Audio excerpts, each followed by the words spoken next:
This is AJ Vaynerchuk, and today we're at the Vayner Media office to find out how he built Vayner Sports, which is one of the leading brands for talent representation and sports consultancy in the country. If you're a business owner, then stick to the end because there's a lot that you can take away from this video. I'm Doc Williams, a no-code tool specialist and tech entrepreneur with over 12 years of experience. Let's get started. All right, and this is Doc Williams with AJ Vaynerchuk with Vayner Sports. So thank you very much for taking the time with us. Thank you for having me. So real quick, first of all, we love this office. Thank you. We heard there was a Godzilla room, punch-out room. How did the rooms get started, actually? You know, it's funny. I don't truly know perfectly. So we're in the Vayner Media office. Vayner Sports utilizes that office. And we actually moved in shortly after I left Vayner Media. So I left Vayner Media back in May of last year, so almost a year ago. And we didn't move into this office until August. The convention of naming rooms has existed at Vayner Media since we've had enough rooms to name. The way we used, the first time we did it was like a company poll and kind of crowdsourced. I imagine that's similar to how this got done. Yeah. The main impetus though is that while every room has a unique name, it is in alphabetical order. Yeah. So, the A room starts all the way down there. The next room's a B room. The next room's a C room. This room actually is under a rebrand. Okay. It was originally called High Dive, which is what that poster is. Okay. But we're renaming it to Hall of Fame. And we're going to kind of brand it as a Vayner Sports room. So you already see we're kind of like halfway there. We've got the Vayner Sports logo. We've got these two tiles up there. We're also going to put up framed jerseys from our clients, from their pro teams. So, but yeah, the office is great. We moved in back in August, so it hasn't even been a year here, but we like it here a lot. Good times. So let's start at the beginning with Vayner Sports. So what was that exact moment, either a dinner conversation or how did it all get started? So there's two kind of just concrete moments that work together. I'll start from the beginning. So Gary and I are DieHard Jet fans, long painful road for us. That's well documented. One thing that Gary and I have done for a few years now as an easy way to know what to get each other for birthdays or holidays is we just get, unique Jet jerseys that we don't already own. We have a vast collection of Jet jerseys, but the way the NFL works, there's constant turnover. There's always new players. So a couple years back, I got Gary a Walter Powell jersey.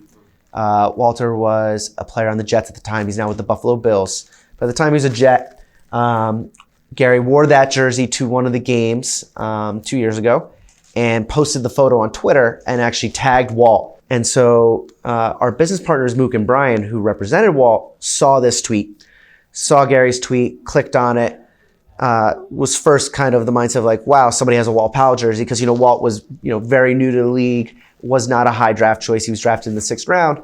And then they took a noticing to how big Gary's following was. Mm-hmm. And so they actually reached out and tweeted back to Gary saying, hey, nice jersey. We represent Walt. Would you ever want to chat? And that was kind of the initial way we actually got together with our business partners.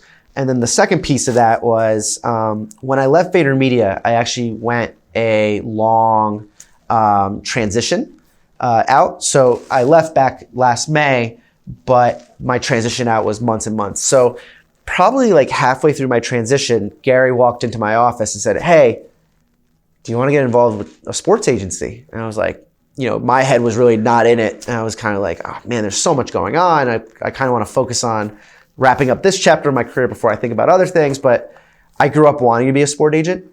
And so I said, you know what, let's take the meeting. So those two things, Gary posting the photo from a gift that I got him, and the timing of me having already decided I was going to leave Vayner Media led to an opportunity to actually commit myself to something like Vayner Sports. That's awesome. So in the short of it, you're responsible for all this success.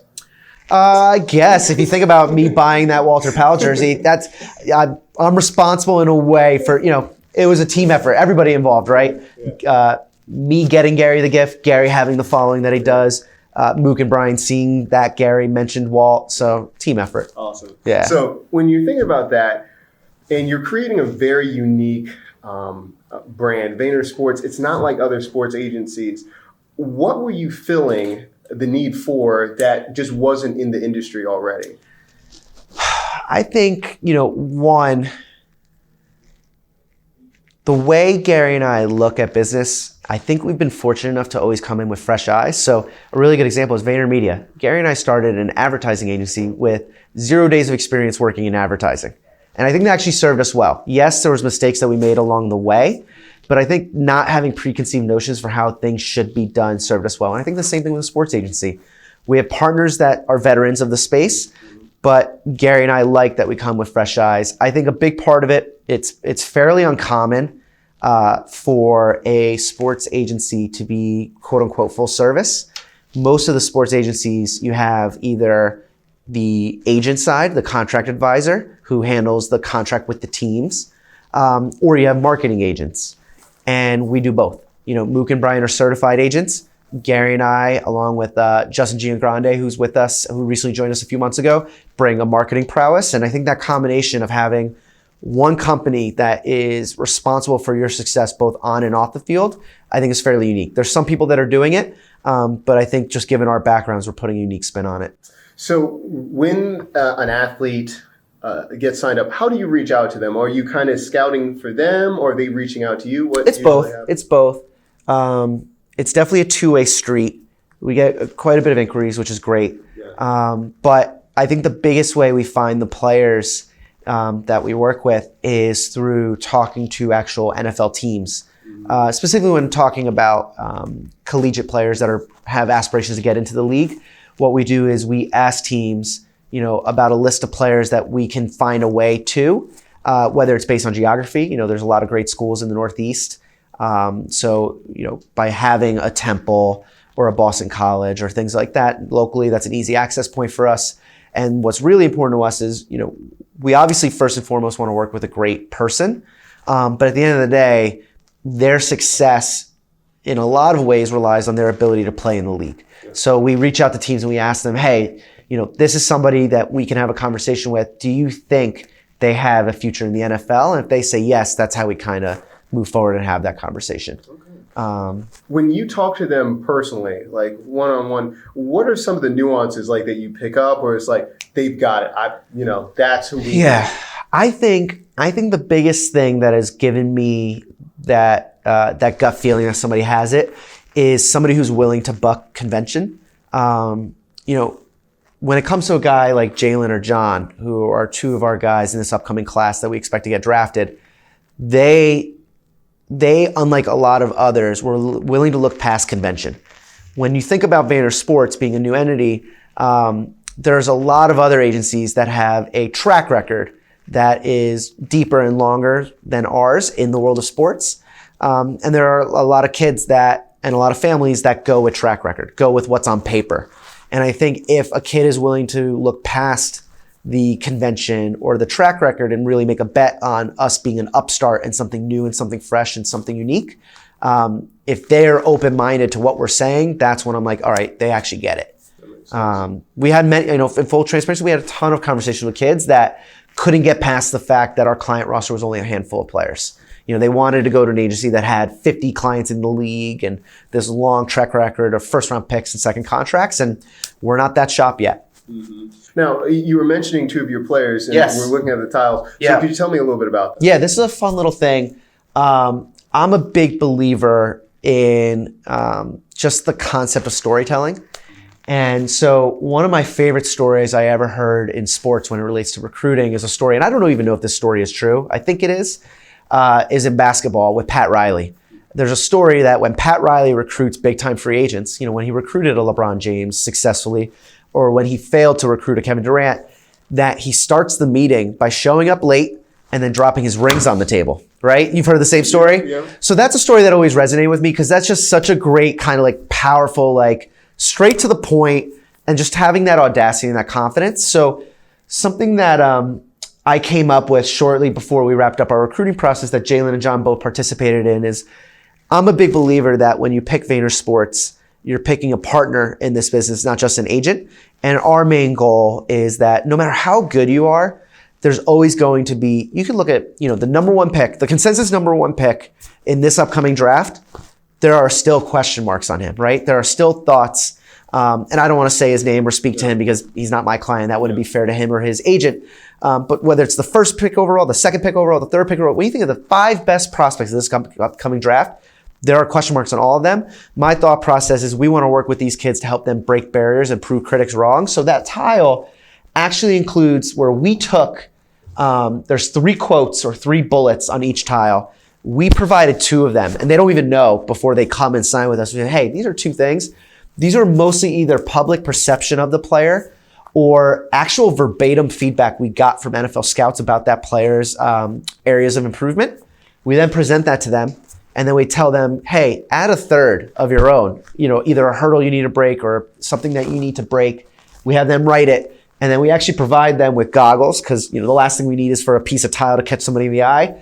A little hammer, and we tell them to break that tile. And kind of the metaphor is breaking the barriers, breaking the boundaries, and jumping those hurdles together. So we're keeping these tiles, and then the plan is to actually give that back to them after their whole 10, 12, 15-year career in the NFL. That's awesome. I love Appreciate it. Thank you. And so walk me through it. When they're doing that, when you explain that to them, how powerful is that when they... Well, the funny thing is Jalen was the first person to do it. And I was sitting there holding my breath, hoping that he didn't think it was corny or something, right? I wanted him to feel that it was as impactful as we originally thought it was. So the first time we did it, I was kind of holding my breath and kind of looking for that approval. And he thought it was really cool. And, his mom was there as well. And she thought it was meaningful. And so, and then when John did it, I had already a feel that it was probably something that was kind of cool and catching on and smart. And it's just kind of a powerful moment. It's fun to present them with that, especially for these guys, because there's not a track record of this existing. I think maybe in future years, people will be aware that this exists. But it was just kind of cool for them to kind of embrace it, see that moment, and then strike it. Awesome. Now, walk me through, okay, so when you're recruiting, do you go to their house kind of with the signing? Do they come in to the office, or it kind of just depends on the circumstance? On recruiting? Yeah. Almost all of our recruiting is going to them. When we sign somebody, when they tell us they want to join with us, we fly them to New York. So both Jalen and John came to New York. But as far as the recruiting trail, a lot of it is either in the summer before training camp, going to their hometown and spending time with them, either at a local restaurant or their apartment or their house or wherever they really say. And then during the year, it's either on campus or shortly after a game or the night before a game. So at the team hotel if it's a road game. So if you're there about to have dinner or something, what was one of the moments with one of the players it was just a small nuance oh yeah, we got him. That's I'm in full transparency. I'm the type to not count my chickens until they hatch. I don't think anything's a done deal until it's pen to paper. So just the way I'm wired, I've never thought that. And in this business, it's even more reinforced because I definitely had I really think we've got a good shot here, and we didn't get the kid. It's a very competitive industry. It's highly subjective. It's highly personalized, and it's fickle. So I'm never comfortable. I'm never, that confident. I'm confident in what we have to offer, but I'm never going to count my chickens until they hatch, kind of thing. That makes sense. 2 splits. I'm thinking about this one. Now, say for instance, there's college players listening, they're watching this, and they're thinking about, okay, well, how am I going to be branding myself or getting myself out there before? Can you think of 1 or 2 things that you just see over and over again? They're just doing something wrong, and you're like, oh, it's so close. You just got to do this. I think one thing, and I hate to be the old person with the Debbie Downer attitude, I think one thing that needs to be really realized by any kid in school that has aspirations to go pro in any sport is everything you tweet and post to Instagram is seen and it's recorded forever. Even if you delete it, somebody's going to take a screenshot and post it on some blog. So, and these teams care about that stuff. And I care about that stuff. When I'm we really want to work with smart kids that, think about life beyond just the football field. When I see a kid doing something really stupid on Twitter, that's probably going to translate into if I were to work with him. So, that's a big thing. And then in terms of a more positive sentiment, there are so many publications that want to talk to these kids. And yes, the colleges kind of get in the way. I think kids sometimes rely on the college to kind of facilitate those interviews or those opportunities. But, I would do stuff on my own, be entrepreneurial and independent, do your own research, make sure that somebody's reputable and do interviews because that's going to help build awareness around your name. And that's a benefit. That makes sense. Now let's move on to them now signing. And you mentioned how a lot of times it's just the agency, the contract, and then the marketing right here. So think about the lifespan. You were talking about 10 to 15 years being in the NFL. Where do you see Vayner Sports creating the narrative, that story throughout the years? Do you have a model, or it's kind of like based on their personality, their aspirations? Yeah, it's very customized. I think the biggest thing that we're selling and plan on actually delivering on is kind of the network that we provide. You know, Gary and I have our hands in a lot of different things. We're not just sports agents and sports agents only. So I think depending on somebody's interest in terms of industries, we can open up a lot of doors. And I think it's gonna be on the kid to take us up on that offer. But we're fully willing to say, hey, you have an interest in real estate? Well, we have a business partner that's in real estate. Hey, you have an interest in advertising? Well, a good example, we have a client, Ross Sherman, who's in the CFL, a little bit of a different schedule than the NFL schedule. He is from Jersey or lives in Jersey in the off season. He actually interned at Vayner Media for 3 months. Oh, wow. And I think that's a good example of it's a good example of us providing an opportunity to grow and learn and bring value outside of football, but it's also a good example of somebody who took us up on it. So you're actually training them to almost be ready for their second phase of life. Yeah. Even when they're... especially in football, you're one injury away from being in the second phase of your life. So it's never too early to think about it. That's really interesting. Wow, that's really interesting. It's unfortunately the truth. Yeah. So focusing on that, let's shift just a little bit. Thank you for your time. Yeah. I'm looking at the clock to make sure. That, remember, cut it if you need to. Sure. How are we doing? Let me take 12:18. Okay, we got 10 more minutes or so. So this is a really serious question. Okay.